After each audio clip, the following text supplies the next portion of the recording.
Il y a 20 ans, je découvrais le design sonore. Face à un synthé, j'étais littéralement comme une poule ayant trouvé un couteau.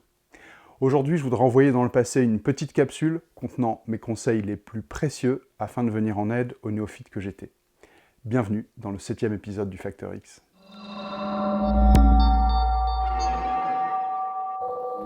Bonjour à tous et bienvenue dans ce nouvel épisode du Facteur X. Quand on débute la synthèse sonore et le sampling, il est parfaitement normal d'être intimidé par la complexité des outils à notre disposition. Aujourd'hui, dans le Facteur X, je voudrais vous livrer les 10 conseils que j'aurais rêvé d'entendre quand j'ai commencé, afin que vous puissiez progresser plus sereinement et plus rapidement. Vous l'avez compris, une fois n'est pas coutume, cette émission est avant tout destinée aux débutants parmi vous. Le premier conseil que je voudrais vous donner, c'est d'utiliser en permanence des analyseurs. Des analyseurs de deux types. Un analyseur de spectre pour nous donner le contenu fréquentiel de notre signal et un oscilloscope pour visualiser la forme d'onde du signal que nous générons. Ici, j'ai utilisé Spectrum, l'analyseur de spectre qui est livré avec Live que j'utilise, mais quel que soit le séquenceur que vous utilisez, il y a forcément un analyseur de spectre dedans, que ce soit dans Logic, Pro Tools, etc. Sinon, si vous n'en avez pas, il y a une possibilité chez Melda, un pack totalement gratuit de plugins qui sont d'excellente qualité. Par exemple, il y a ici l'analyzer, M-Analyzer, et là vous avez un analyseur de spectre qui vous donne des informations assez précises sur le contenu de votre signal. Deuxième outil vraiment utile, c'est l'oscilloscope pour visualiser donc la forme d'onde en temps réel. Ici, j'en utilise un de Max for Live. Et visualiser la forme d'onde, ça va être intéressant, notamment quand on va commencer à faire des manipulations sur notre signal. Ici, par exemple, si je change la fréquence du filtre, vous allez voir que la forme d'onde évolue en conséquence.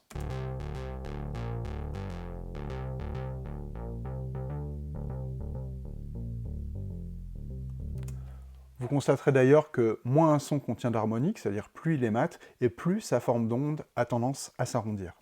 Alternativement, vous pourrez prendre le M-Oscilloscope de Melda, qui est également fourni gratuitement dans leur pack gratuit.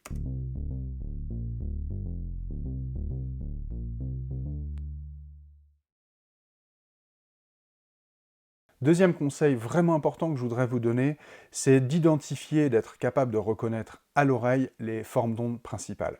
Elles sont au nombre de 5, la sinus, la triangle, la saw qu'on appelle onde en dents de scie, la carré qu'on appelle aussi square, et le bruit qu'on appelle noise. On va regarder très rapidement leurs propriétés. Ici, j'ai chargé une sinusoïde dans Operator, et la particularité de celle-ci, c'est qu'il y a un seul composant fréquentiel, un seul partiel, on dit aussi. A l'inverse, la saw, qui est très utilisée en synthèse soustractive, elle contient tous les harmoniques. Et vous voyez qu'il y en a un grand nombre. La square, quant à elle, va contenir un harmonique sur deux, uniquement les impairs. Et on compare avec la saw juste avant. Là, on les a toutes. Et avec la square, on en a une sur deux. On va ensuite avoir la triangle, qui est ni plus ni moins une forme filtrée de la square, puisqu'on a aussi un harmonique sur deux que les impairs. C'est assez facile d'imiter une triangle avec une carré si vous n'en avez pas. Vous prenez une carré, vous prenez un filtre low pass, vous baissez sa fréquence et vous avez une onde triangulaire. Enfin, on va avoir l'onde de bruit qui, elle, va avoir de l'énergie sur l'intégralité du spectre. En l'occurrence, il s'agit ici d'un bruit blanc.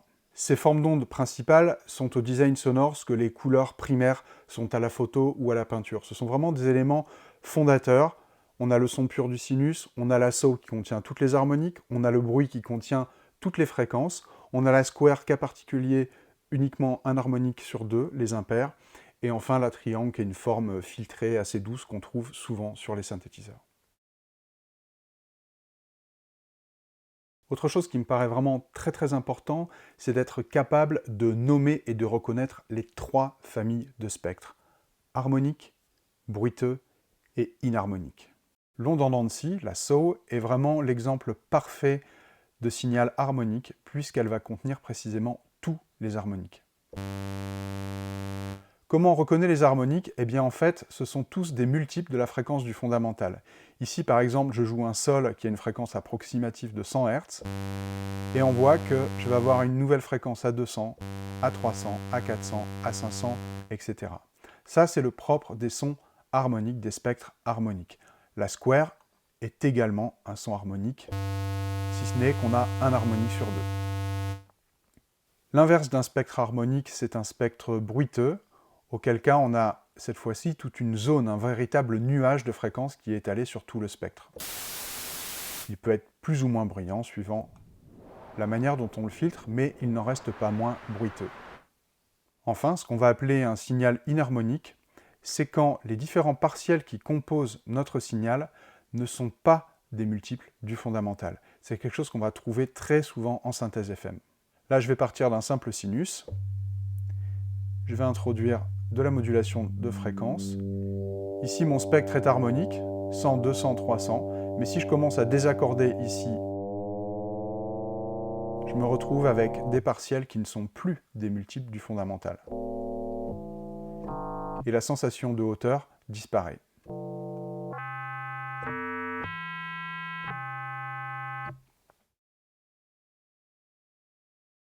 La quatrième chose que je trouve vraiment très importante, c'est de bien distinguer la différence entre le signal audio d'un côté et le signal de modulation. Le signal audio, c'est celui tout simplement que nous allons entendre, qui va être produit par le synthétiseur et émis par les haut-parleurs. Le signal de modulation, quant à lui, est un signal qui circule à l'intérieur du synthétiseur uniquement pour en moduler certains des paramètres, à l'aide du clavier, de la molette de modulation, des LFO, des enveloppes, etc. C'est un signal qui n'est pas destiné à être écouté, il a une fonction qui est uniquement de moduler des paramètres. Ici, par exemple, dans mon synthétiseur, j'ai activé dans la sortie audio uniquement l'oscillateur 1, c'est celui que je vais entendre. Je pourrais en ajouter un autre, par exemple l'oscillateur 3, que je vais accorder, mettons, une octave au-dessus. Je l'active ici, je le monte progressivement pour que vous l'entendiez.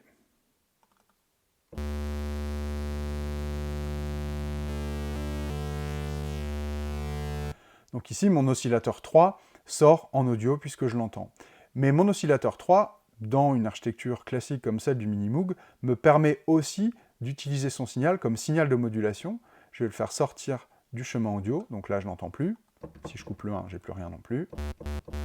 Et maintenant, je vais utiliser l'oscillateur 3 pour venir moduler, par exemple, la fréquence de mon filtre. Je vais activer la modulation ici, je vais baisser mon filtre, augmenter la résonance, et je vais monter la molette de modulation qui me permet de router le signal de l'oscillateur 3 vers mon filtre. Cette fois-ci, je vais faire quelque chose de plus lent, je vais le mettre en mode LFO pour qu'il travaille à des vitesses en dessous de l'audio.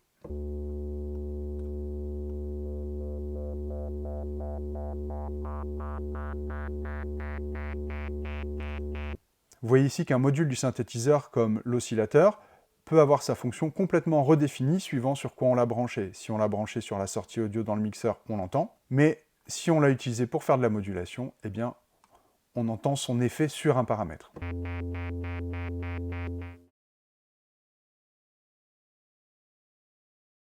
Le cinquième conseil que je voudrais vous donner, c'est de vous concentrer dans un premier temps sur la trinité des modulations. Ce que j'appelle la trinité des modulations, ce sont les trois destinations principales dans tout patch de synthétiseur, les trois paramètres qu'on va tout le temps moduler.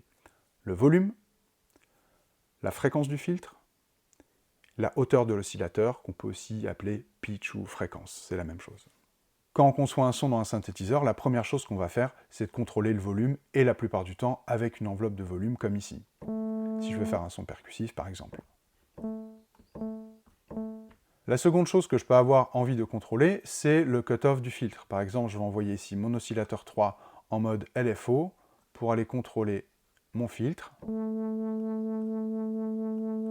pour donner cet effet wobble classique, caractéristique, qu'on entend dans énormément de patchs. Troisième destination de modulation extrêmement courante, le pitch. Là, je vais utiliser mon oscillateur 3 pour aller moduler la fréquence de mon oscillateur 1, sa hauteur, son pitch, tout ça, ce sont des synonymes, pour faire par exemple un vibrato, que je vais pouvoir doser.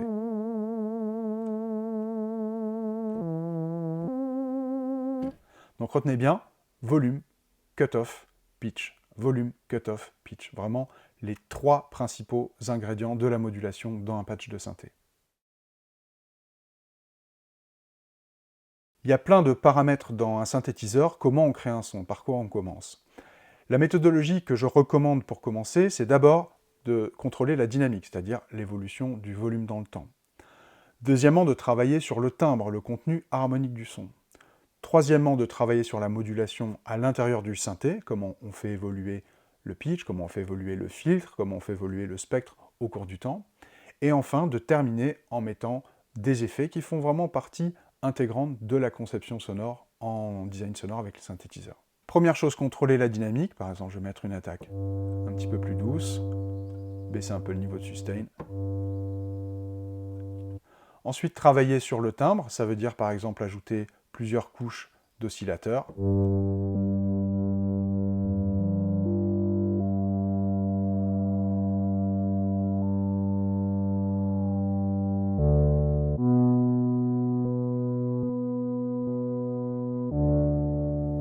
Ensuite, travailler sur la modulation, par exemple une enveloppe de filtre.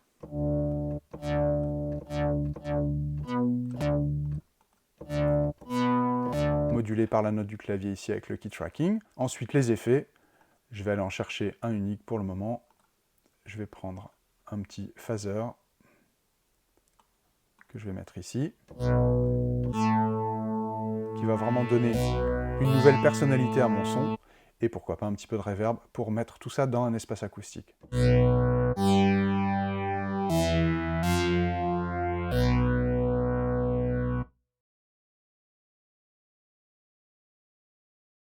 Nouveau conseil que je voudrais vous donner, c'est d'utiliser la molette de modulation.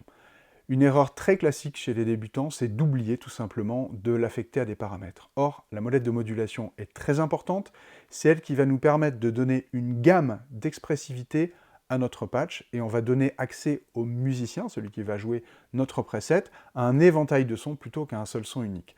La molette de modulation est présente sur tous les claviers maîtres, elle existe depuis le Minimoog, qu'il a littéralement inventé, qu'il a popularisé, et donc il ne faut vraiment pas s'en priver.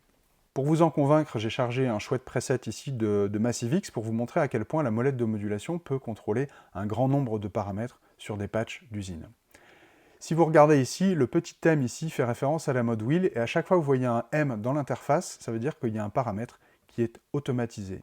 Ici, la position dans la table d'onde, ici, l'accordage du filtre en peigne, et si je vais voir dans les effets, le mix de la reverb et la taille de la reverb. C'est un exemple parmi d'autres, chaque patch est différent, mais on va toujours retrouver la molette de modulation sur une multitude de paramètres, c'est ça qui fait la richesse du son.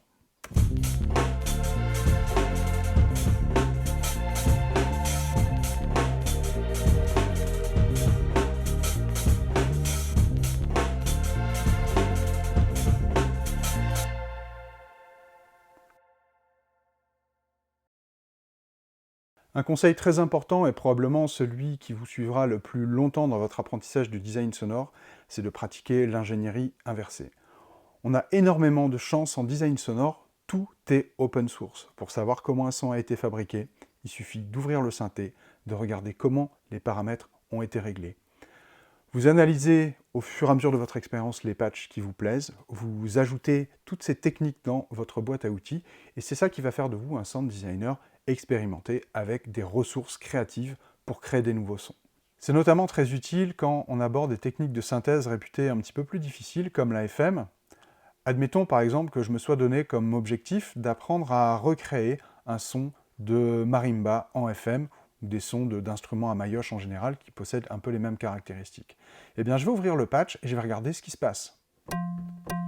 Ici par exemple je vois que j'ai 2 porteuses qui génèrent mon signal, si je les coupe il n'y a plus de son. Je peux écouter du coup l'influence de la première, enlever sa modulatrice, là j'ai plus que la sinusoïde, donc je vois qu'ici la modulatrice m'ajoute des transitoires. La deuxième partie du son, plus aigu, me donne un côté encore plus percussif, parce qu'il y a 2 modulatrices, et que celles-ci sont accordées sur des valeurs supérieures, ici avec un ratio de 5. J'ai du coup ici la recette pour créer des sons de marimba, des sons d'instruments à maillotche. Si vous êtes débutant, commencez avec un seul synthé jusqu'à temps de le maîtriser à 100%. Il vaut mieux utiliser un seul synthé simple à 100% qu'un synthé compliqué à 10%, dans lequel vous allez vous sentir perdu et qui va, paradoxalement, limiter votre évolution.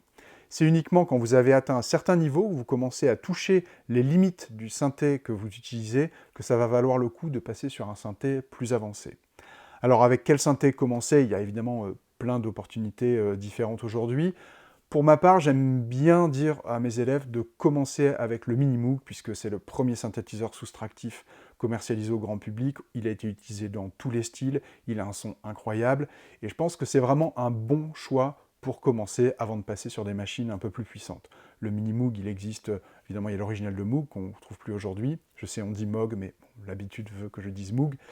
Il y a Monarch de Native Instruments que j'ai utilisé ici, qui sonne remarquablement bien. Il y en a d'autres versions aussi, chez Arturia, chez Softube, etc. Dans Luna, le séquenceur d'Universal Audio. C'est vraiment un synthé qu'on trouve partout, et c'est pas pour rien, il sonne très bien, et je vous recommande vraiment de commencer avec. Si vous voulez continuer votre voyage au pays du design sonore et apprendre à créer vos propres sons facilement, je vous recommande vivement de suivre la formation Design sonore avec le Minimoog et ses clones. Elle vous donnera vraiment toutes les techniques de design sonore essentielles que vous pourrez reproduire sur n'importe quel synthé. Elle est en promo jusqu'à ce dimanche 16 mai minuit avec le code MINI20. Donc vous pouvez cliquer sur le lien pour en savoir plus. Voilà, le Facteur X, c'est fini pour aujourd'hui. Quels sont les conseils que vous avez préférés? Dites-le moi en commentaire. Si vous avez apprécié l'émission et que vous souhaitez la soutenir, merci de mettre un petit like et de la partager. N'oubliez pas de vous abonner à la chaîne d'Audiofanzine si ce n'est pas encore fait. Je vous retrouve dans 2 semaines pour un nouvel épisode du Facteur X. D'ici là, portez-vous bien.